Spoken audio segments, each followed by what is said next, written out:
नमस्कार, स्वागत है आप सभी का न्यूज 21 में। मैं हूं आपके साथ उमंग माथुर और आप देख रहे हैं हमारा खास कार्यक्रम विशेष चर्चा। श्री पाबूजी महाराज गौशाला लोड़ता में अध्यक्ष कैप्टन हुकुम सिंह, सचिव हुकुम सिंह कोसा, उपाध्यक्ष बाग सिंह और लक्ष्य सिंह की उपस्थिति में एमसीसी कंपनी ने गौशाला में 10,000 पौधों का रोपण किया। इस अवसर पर गौशाला कार्यकारिणी और टीम ने न्यूज 21 की टीम से विशेष बातचीत करते हुए गौशाला के विकास और समस्याओं पर चर्चा की। गौशाला टीम ने बताया कि गौशालाओं को हाईटेक और आत्मनिर्भर बनाने की आवश्यकता है और सरकार से अनुदान बढ़ाने की भी मांग रखी। उन्होंने राजस्थान के मुख्यमंत्री भजनलाल शर्मा को धन्यवाद देते हुए कहा कि कांग्रेस सरकार में 9 महीने का अनुदान मिलने के बजाय भाजपा सरकार अगर इसे 12 महीने का कर दे तो गौवंशों के हरे चारों की कोई समस्या ही ना आए। कार्यक्रम में गौशाला में चल रहे निर्माण कार्य और भामाशाहों का सहयोग भी सराहनीय बताया गया। न्यूज 21 के वरिष्ठ संवाददाता सुनील खींची और कैमरामैन संदीप कुमार ने गौशाला के विकास कार्यों पर विशेष चर्चा की। गौशाला समिति लोड़ता हरिदास सोता के अंदर है और यहाँ के जो कैप्टन हमारे जो हुकुम सिंह जी जुड़े हुए हैं उनसे खास बातचीत करते हैं कि इस गौशाला में कब से स्थापना हुई है और वो कब से सेवा दे रहे हैं। और पहले वो कैप्टन पद पर देश की सेवा की और अब वो इस गौशाला में अपनी जो सेवाएं हैं वो दे रहे हैं और गौ भक्त बन रहे हैं। और विशेष तौर से मैं दर्शकों को बताना चाहूँगा कि इस गौशालाओं के किस प्रकार की स्थितियाँ हैं, किस प्रकार मुद्दे मसले और किन समस्याएं लेकर ये चिंतित है। सर, पहले तो हमारे चैनल में आपका स्वागत है। सबसे पहले तो मैं आपको धन्यवाद देना चाहता हूं कि न्यूज़ 21 हमारे पाबूजी महाराज गौशाला में हार्दिक अभिनंदन और स्वागत करते हैं आपका। Thank you sir. और बाकी जो हमारे गौशाला के अंदर जो मतलब कमियां है, पेशी है, वो मैं कुछ आपको बताना चाहता हूं। सबसे पहले तो ये है कि गौशाला की जो ज़मीन है, जो यहाँ गौशाला हमने बनाई है, ये मतलब गोचर है, तो इसके लिए गवर्नमेंट को सोचना चाहिए कि भी इस गौशाला को पट्टा देना चाहिए। आम आदमी है जो खड़ा हो जाता है एक आदमी की मेरे को पट्टा दो, तो यहाँ तो हजारों गौशाला है और गौ माता है जो हमारे पाबूजी महाराज गौशाला में जो कि सरकारी ज़मीन के अंदर है। तो सरकारी ज़मीन के अंदर भी गोचर है, ओरण है, आगोर है। इसमें से गौशाला को भी मतलब थोड़ा देख लिया जाए तो बहुत ही बढ़िया होगा। और सरकार अभी चल रही है भाजपा सरकार, तो मैं अभी वैसे देखा जाए तो मैं ये नहीं बोलूँगा कि मैं भाजपा सरकार की सहमति हूँ या कांग्रेस की सहमति हूँ। मेरे को कुछ नहीं लेना सरकार से, मेरे को तो गौशाला देखनी है। तो मेरे को गौशाला के अंदर अगर मतलब जो भी गवर्नमेंट है अभी जो चल रही है, तो उस गवर्नमेंट को देखना चाहिए कि गौ माता के लिए हमने क्या काम करना है। सबसे पहले तो चारा पानी का है, जो कि चारा पानी भी बहुत महंगा हो चुका है। अभी खल दाड़ा है वो भी बहुत महंगा हो चुका है। उसके बाद में लोग अनुदान शुरू होने के बाद में लोग, गांव के लोग हो, बाहर के लोग हुए, जो भी अनुदान मतलब जो भी सहायता देते हैं हमारे को, लोगों से जो सहायता मिलती है वो सब ने कन्नी काट दी है। बोलते हैं कि भाई आपके तो अनुदान बहुत आ रहा है। अनुदान बहुत आकर कितना हुआ? अभी हमारे पास अनुदान आए को 11 महीने हो गए। आज हमारी गौशाला की क्या हालत है वो तो हमारे को ही पता है, अंदरूनी दिल के अंदर पता है कि गौ को क्या खिलाना हमने, क्या उसको शाम सवेरे हमारे को नींद नहीं आती है, क्योंकि गौ माता है। हमने 32 साल फौज के अंदर सेवा दे करके बाद में गांव में पेंशन आने के बाद में हमने गौशाला संभाली, तो हमारे को पता है क्या कितनी परेशानी आती है, रात दिन मतलब परेशानी आती है। सवेरे हम गौ माता को क्या खिलाएंगे? तो सरकार से हम निवेदन अनुरोध करते हैं कि सरकार हमारी गौशालाओं की तरफ ज़रूर देखें। अगर नहीं देखेंगे तो ये गौ माता का बहुत बुरा हाल होगा। अभी रोडों पर घूम रही है, एक्सीडेंट हो रहे हैं गौ माता के। ये इसलिए हो रहे हैं, इसलिए हो रही है, सरकार ध्यान नहीं दे रही है। ठीक। विशेष तौर से मैं दर्शकों को बताऊंगा कि श्री पाबूजी महाराज गौशाला समिति लोड़ता के अंदर ये जो समस्या है ये नहीं बनी हुई है। पूरे राजस्थान की गौशालाओं की ये मुद्दा मसला समस्या बनी हुई है कि 11 महीने से किसी प्रकार का कोई अनुदान नहीं आ रहा है। तो दोस्तों, आप समझते होंगे कि गौशालाओं पे किस प्रकार की समस्याएं हैं जो मंडरा रही है। क्योंकि अब आप बताइए भी 11 महीने से 1 साल के लमसम है जो अनुदान नहीं आया इस गौशालाओं में, और ये किस प्रकार इस गौशाला को मेंटेन करते होंगे। और 200, 250, 300 गौशाला और किसी गौशाला में तो 1000, 2,000 गोवंश है, तो उनका मैनेजमेंट किस प्रकार करते होंगे। अगर जन सहयोग नहीं हो तो अनुदान के द्वारा गौशालाएं नहीं चलती है, ये सरकार को थोड़ा देखना पड़ेगा।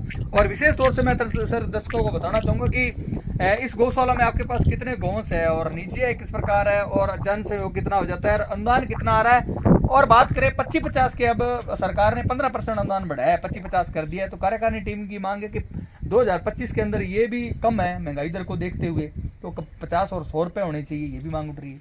हाँ जी, ये भी है कि अभी हमारे पाबूजी महाराज गौशाला में 374 गौवंश के जो रजिस्ट्रेशन कराया है बाकी हमारे पास तकरीबन 400 गौवंश है, जो कि इनको गौवंश को जो हमने अभी कुछ मतलब गवर्नमेंट ने सख्ताई की काफ़ी, जो कि गौवंश तो बढ़ाए हमने, परंतु उनका अनुदान इन्होंने नहीं दिया है।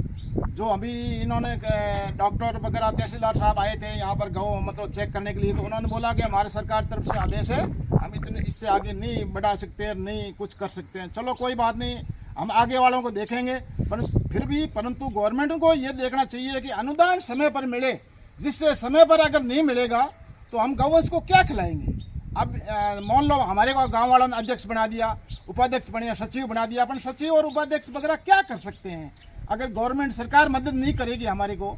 और उसके बाद में जो ज़मीन वगैरह है, मैंने बताया पहले भी कि भाई जो अभी गोचर है, ये आगोर है और ओरण है, इसके अंदर जो भी जिसने गौशाला खोली है, चलो हमने भी खोली है इस गोचर के अंदर और ओरण के अंदर हमारी गौशाला चल रही है, परंतु गवर्नमेंट इसमें हमारे को सहायता दे और पट्टा दे, तभी तो जाकर के चल पाएगी। नहीं तो कभी भी बोलेंगे चलो आप लोग खाली करो, तो हम गौवंश को, इतने गौवंश को कहाँ ले जाएंगे। सर चिकित्सा की किस प्रकार अच्छा, हाँ, ये चिकित्सा का भी है, हमारे को बहुत प्रॉब्लम है चिकित्सा का, जो कि एलएस जो भी गवर्नमेंट का कोई है नहीं हमारे पास है, तो हम बुलाते हैं उनको, जब बड़ी मुश्किल से वो भी टाइम पर हाजिर होते हैं तब आते हैं।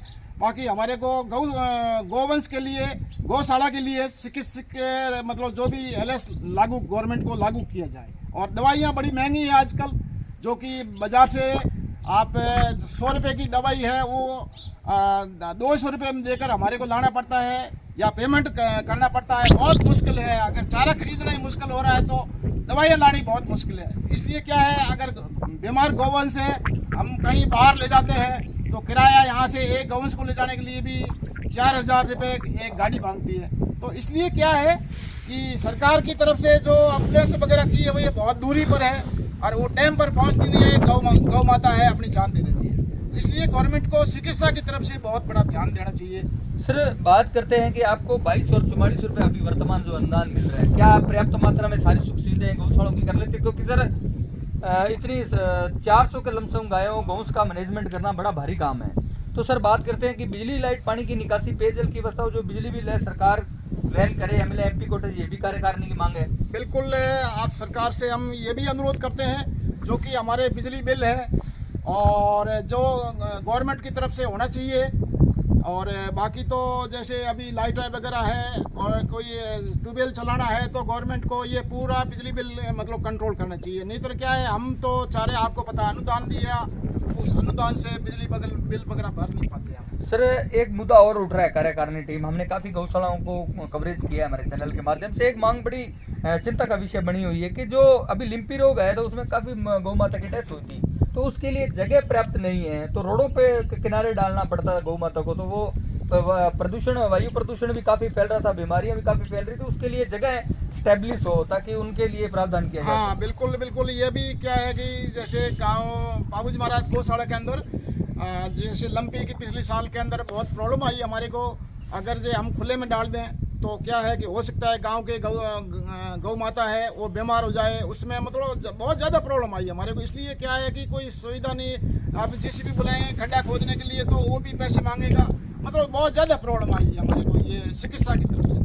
सर बात करें हाईटेक और आत्मनिर्भर, अपने सब यहाँ पे लोग हैं तो आत्मनिर्भर होने का प्रयास करते हैं, लेकिन दुर्भाग्य है इस गौ माता का कि इसके लिए 50% जन सहयोग और 50% सरकार अनुदान के द्वारा गौशालाएं चलती है, लेकिन ये आत्मनिर्भर इनका कोई फायदा नहीं। आत्मनिर्भर के लिए सर सरकार कुछ कड़े नियम, कुछ फायदे, कुछ नुकसान भी है, लेकिन हम ये कहना चाहते हैं कि आत्मनिर्भर के लिए कुछ योजनाएं लाए सरकार, अब अलग से फंड दिया जाए।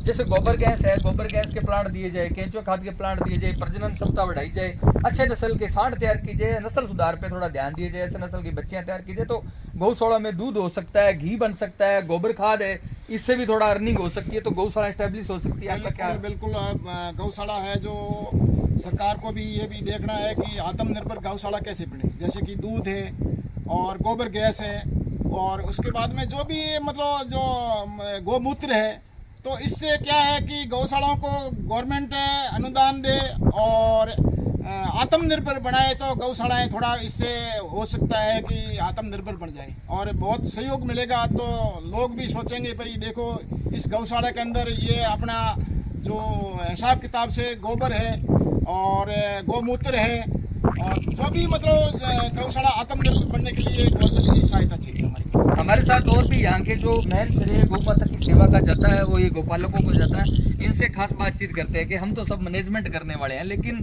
धरातल पर गौ माता के अंदर 24 घंटा ये गौशालाओं के अंदर रहते हैं, इनको किन समस्याओं का सामना करना पड़ता है। और भाई साहब क्या हाल है, क्या परिचय है आपका? ठीक है साहब। तो ये इनकी कार्यकारिणी की जो टीम है कैप्टन साहब की, बढ़िया काम कर रही है, अच्छी काम करती है, टाइम पे चारा, टाइम पे पानी पिला रहा है इनको। तो आपको किन समस्याओं का सामना करना पड़ता है यहाँ पे? यही समस्या है, कोई भी चारा नहीं, चारा मंगाता है साहब हमारा। नहीं, लाइट बिजली की या लाइट पानी की लाइट व्यवस्था है? बिजली पूरी व्यवस्था है, पानी की व्यवस्था है, कोई समस्या है और कोई दिक्कत नहीं है। आप क्या कहना चाहोगे बस अब इस जो कहीं गोंदी हाँ, पूरी व्यवस्था है हमारे को। तो हमारे साथ जो लक्ष्य जी जुड़े हुए हैं उनसे खास बातचीत